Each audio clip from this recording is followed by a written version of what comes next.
Mes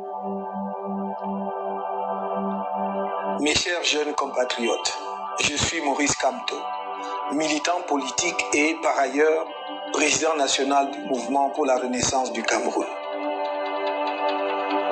À l'occasion de la fête de la jeunesse, devenue un rendez-vous républicain, je vous adresse cette année non pas un discours de circonstance, mais une invitation à rejoindre la table de discussion. Discussion sur votre devenir en tant que catégorie particulière de notre population, discussion sur le devenir de notre pays, le Cameroun. D'emblée, nous pouvons faire ensemble le constat des dégâts causés au cours des dernières décennies à notre cher et beau pays. Je m'adresse à vous au moment où l'atteinte à la sécurité de notre pays par la secte obscurantiste Boko Haram continue à faire de nombreuses victimes, même si nos héroïques forces de défense leur ont infligé des coups mortels. Au moment où la paix n'est pas totalement revenue dans les régions du nord-ouest et du sud-ouest, en dépit de quelques accalmies, où la famine menace la survie des populations dans la partie septentrionale du pays, à la fois à cause de la sécheresse et de la politique d'abandon de ces régions dans la misère par le gouvernement de notre pays, où le travail n'est plus le gage d'une ascension sociale méritée, où la situation économique générale du pays s'est dégradée sévèrement avec des répercussions sociales que l'on ressentira durement au cours de cette année, où face à cette situation, des dirigeants irresponsables se moquent de votre intelligence avec des jouets ordinateurs qui coûtent une fortune aux finances publiques et compromettent votre avenir par l'aggravation de l'endettement de l'État que vous serez obligé de rembourser demain.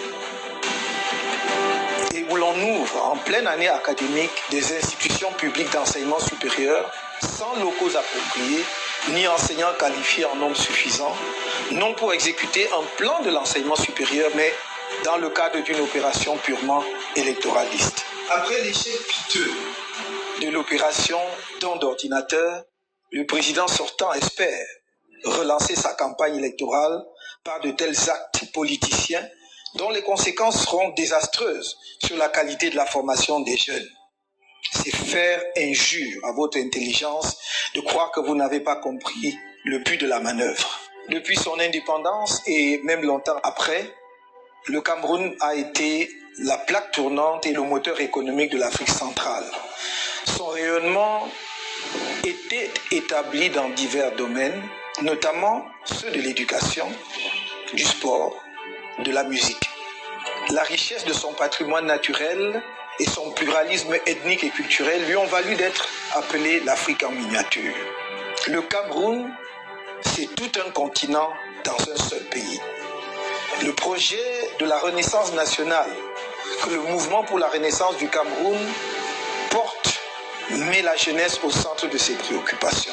Cela est vérifiable dans la vision du Cameroun que nous avons adoptée dès la naissance du MRC en 2012. Il s'agit d'une offre spécifique, cohérente, pour combattre le chômage des jeunes qui est un véritable cancer social et pour les préparer à relever le défi de la modernisation du pays dans un monde global, marqué par la rapidité et une compétition impitoyable. Le projet que notre parti propose à la jeunesse est dénommé Pacte Jeune. Il consiste en un trépied dont le pilier central est l'éducation, le deuxième pilier, la formation, et le troisième, la recherche-innovation. Sur le pilier éducatif, je n'ai cessé de dire depuis plusieurs années que notre système éducatif doit faire l'objet d'un changement radical par la mise en place d'un nouveau modèle. Le système éducatif actuel a fait son temps. Il avait été conçu principalement pour former un personnel d'administration du jeune État du Cameroun et la substitution des Camerounais aux cadres expatriés qui contrôlaient alors tous les principaux secteurs d'activité du pays. Ce système éducatif a donné tout ce qu'il avait à donner. Il est désormais dépassé. Il doit donc être changé de la maternelle à l'enseignement supérieur par un système qui éveille chez l'enfant le sens de la découverte des choses de son environnement, dès la maternelle, offre aux jeunes des lycées et collèges de se familiariser avec le monde professionnel parallèlement à leurs études et aux jeunes universitaires d'explorer le monde de la recherche et de l'innovation. Une cérémonie nationale de l'excellence académique et scientifique sera organisée chaque année pour distinguer les meilleurs de notre système éducatif. Le pilier formation entend offrir à tout jeune, diplômé et non diplômé, une chance d'avoir un métier qui lui assure un emploi décent grâce à des formations sur mesure dans des centres de formation professionnelle et des centres des métiers. Il s'agit pour celui qui est nanti d'un diplôme, qui ne trouve pas d'emploi ou qui voudrait changer de métier, de suivre une formation et un métier précis pour une durée pouvant aller de 3 mois à 24 mois au maximum, afin de changer le couloir initial dans lequel il a été placé par son diplôme pour un nouveau couloir de spécialisation qui leur garantit un métier. Pour un jeune non diplômé, il s'agira de faire l'apprentissage d'un métier en rapport avec ses aptitudes, par compagnonnage d'anciens expérimentés intervenant dans des centres de métiers. Ainsi, par exemple, une jeune fille ou un jeune garçon qui a quitté trop tôt le système scolaire pourra faire dans ces centres respectivement l'apprentissage du métier de coiffeuse ou celui de menuisier, de fromagère ou de sculpteur décorateur, des métiers de l'agriculture ou de l'artisanat, etc. Les centres de formation professionnelle et les centres des métiers serviront ainsi de passerelle d'un couloir de formation à un autre et d'un métier à un autre. Des prix des meilleurs apprentis seront décernés annuellement. Le pilier recherche-innovation permettra aux jeunes, sortant en particulier des filières scientifiques et techniques, de bénéficier de tout l'encadrement institutionnel et financier nécessaire à la mise au point des produits de leur intelligence. Ils trouveront auprès des pouvoirs publics l'écoute, l'encadrement et l'accompagnement dont ils auront besoin pour la mise au point des prototypes de leurs inventions et la facilitation de la mise en relation avec le monde industriel et le milieu des affaires. Notre projet est de signer demain des conventions de projet avec chaque structure publique de recherche et de formation technique pour la mise au point d'un produit précis dans un délai déterminé. Nous recevrons le soutien des financements publics que celles des structures qui auront atteint les objectifs conventionnels. Des prix nationaux de l'innovation dotés de sommes importantes seront décernés chaque année. Pour les métiers artistiques, des structures appropriées telles que les écoles de musique et de danse seront mises en place au moins dans le cadre des complexes artistiques qui seront établis au niveau de chaque chef-lieu de région, l'ensemble devant être couronné par une Académie nationale des arts.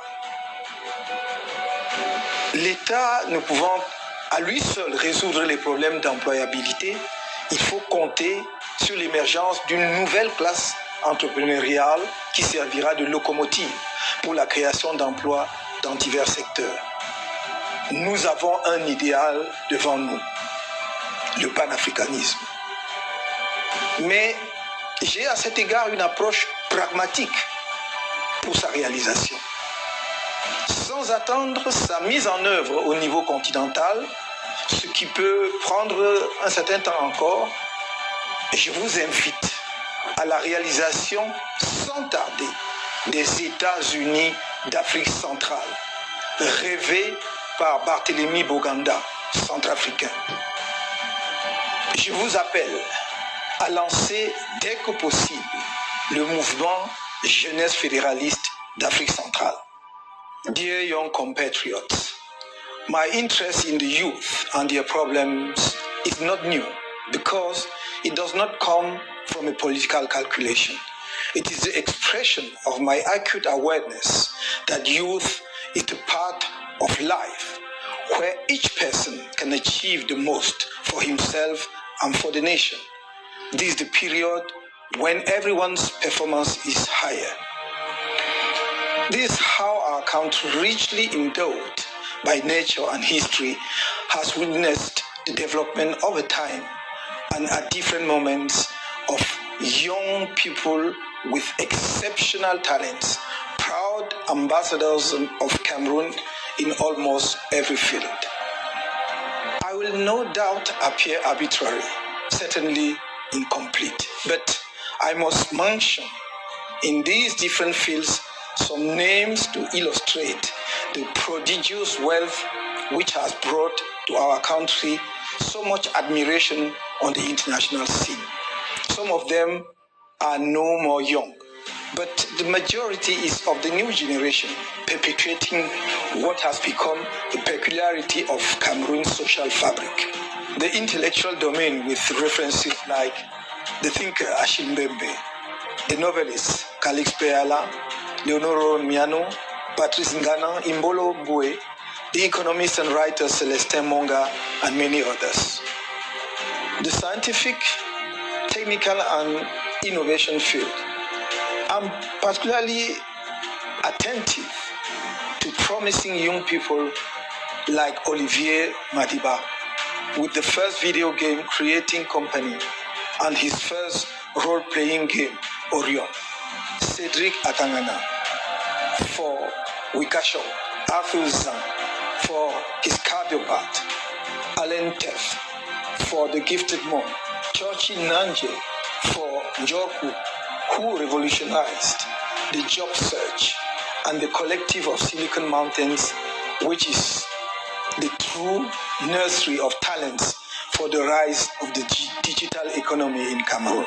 The cultural and artistic field, where the flag of Cameroon is raised to the skies by exceptional personalities like musician Richard Mbona, the curator, writer, and art critic Simon Njami, the poet Paul Dakeo, the filmmaker Jean-Pierre Bekolo, visual artist Togu Antayo, the dancer and playwright Were Were Liking, whose talent has splashed African opera theater for decades.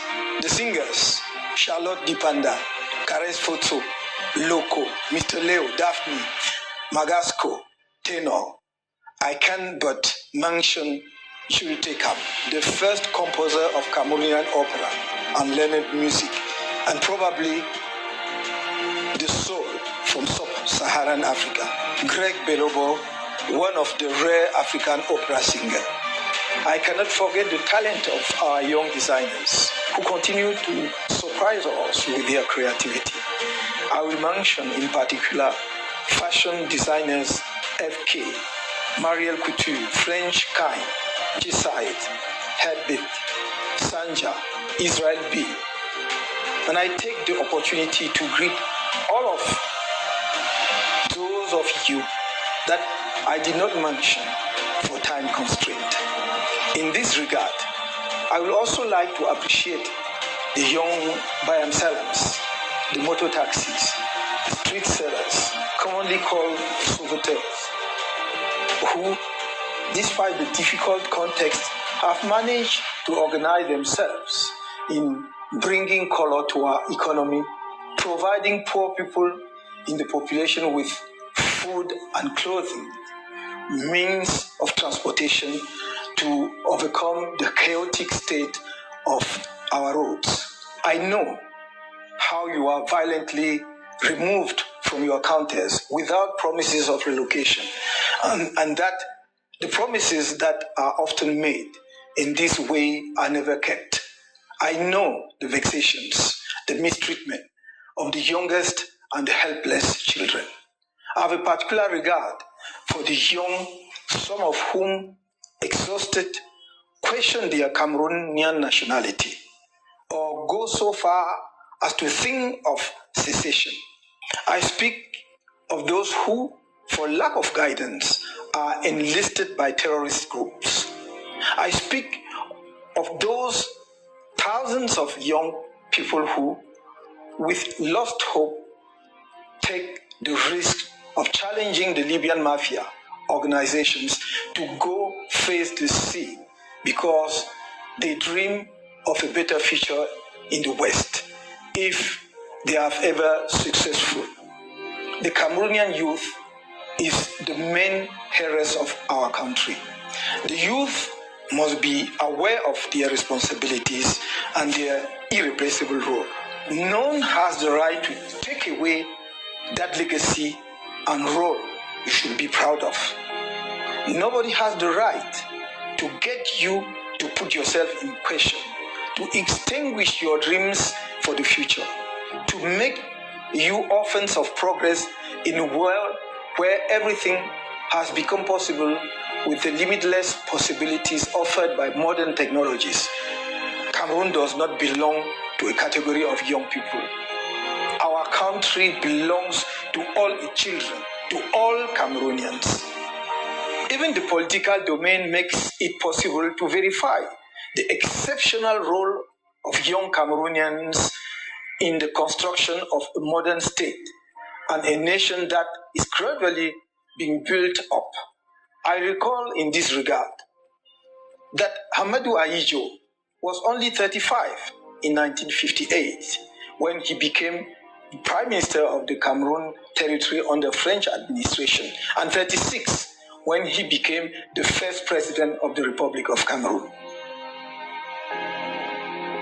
That Djongo Foncha and Ngom Joua were only 43 and 40 years old, respectively, when they became, one after another, the Prime Minister of West Cameroon. That Mr. Paul Biya was only 42 when he was appointed Prime Minister of the United Republic of Cameroon in 1975, and 49 when he became President of the Republic in 1982. And how can I forget that the nationalists who, by rising up against colonial rule, made the independence of our country possible as of 1st January 1960, were all under 40 when they began their historical struggle. Nyobe, who became the Secretary General of UPC at 35, died assassinated at 45. Felix Roland Mumie, poisoned at 35. Castor Osendi Afana, murdered at 36. Ernest Wandie, who was Vice President of UPC at only 28, was executed publicly at 53 after he had gifted Cameroonian people with his youth. If I recall these unforgettable, emblematic figures, it is to tell you that you cannot allow yourself to be spectators of your lives and of your future, nor postpone your civic involvement with an indifference that would be costly tomorrow. Even if you are not a militant of a political party, even if you do not want to campaign in a political party, get involved in the citizen action of registration on the electoral list. Go and vote when the time comes, and make sure none changes your democratic choice of leaders of our country. Your future depends on it. The Youth Pact I propose to you as part of the National Renaissance Project is, I hope, attractive. But it will remain mere ideas if each one of you did not get involved as part of a new awareness of the issues and challenges that are those of today's world, and even more so tomorrow. That is your world. That is why I reiterate my invitation to talks, because the modernization of the country will have to be an expression of your aspirations and our collective choice. I only ask to listen to you. I only ask to deal with you. Dear young people from Cameroon, for a long time, you have been called the spearhead of the nation. The time has come to shape the iron so that it is not an iron with a broken tip, unable to hit its target. The country is at a crossroads. The choices to come will be decisive for the future of our country. You can trust me to lead this battle with determination. As for me, I'm counting on you. It is on this note of trust that I wish each and every one of you a happy Youth Day. Long live the youth of Cameroon. Long live Cameroun. Vive la jeunesse camerounaise. Vive le Cameroun. Chers frères et sœurs, ça c'est le message pour la jeunesse. Les jeunes doivent maintenant agir. Saisir cette opportunité, saisir la main tendue pour ce Moscamto, jouer pleinement leur partition pour les élections présidentielles de 2025. Nous ne pouvons pas rater, manquer ce tournant historique qui nous est donné. Nous ne pouvons pas manquer cette opportunité historique. Chers frères et sœurs, my brothers and sisters, we have the unique opportunity to express ourselves in 2025. This is the occasion which is given to us. We just need to seize the baton of Professor Moscamto and to do our part. We need to act and not react in 2025. The Biya regime does not intend to leave the power. For that, we have to organize ourselves to be more mobilized than ever before if we need the change to take place in Cameroon in 2025. This is the only occasion, guys. We all know your sufferings. We know that the war is still raging. In your regions, it's very difficult to accept that because your children do not have any future in such a country. But Professor Moscamto is the answer. He will come to fix everything, to settle the matter once for all by organizing a big meeting, including all stakeholders. Through this dialogue, I'm confident, guys, that we will find a common ground and we will come together as one people, as one nation, to develop our countries and to allow our love to come back again, to allow our fraternity to be the one that used to be in the past years. The Biya regime has destroyed everything, guys. We know that. But Professor Moscamto will allow us to come together again. Please trust Professor Moscamto. Trust him, guys, because his professional career speaks volume about who he is. He is a true leader. He is willing to work with all Cameroonians without any discrimination. He considers all Cameroonians as the same. And we are all the same, and we have to work all together to build up our nation and to develop the institutions, the economy, and the political arena of our country, guys. Take care. Again, please share this video with all your brothers and sisters. Don't forget to subscribe, and most importantly, don't forget to exercise your rights by first by registering on the electoral list massively, to vote for Professor Moscamto massively, and to be ready to defend your votes. Because if you don't, the Biya regime will keep confiscating all the institutions, will remain in power, and will continue with the war in your regions, and most importantly, we continue with the poverty which is in all layers of the societies, which is contagious, because this is what the Biya regime has served Cameroonians in the past 4 decades. We need to put an end to that suffering, to that ordeal, guys. Let's do our part. I trust you that they will be able to free ourselves in 2025. Take care. Bye-bye.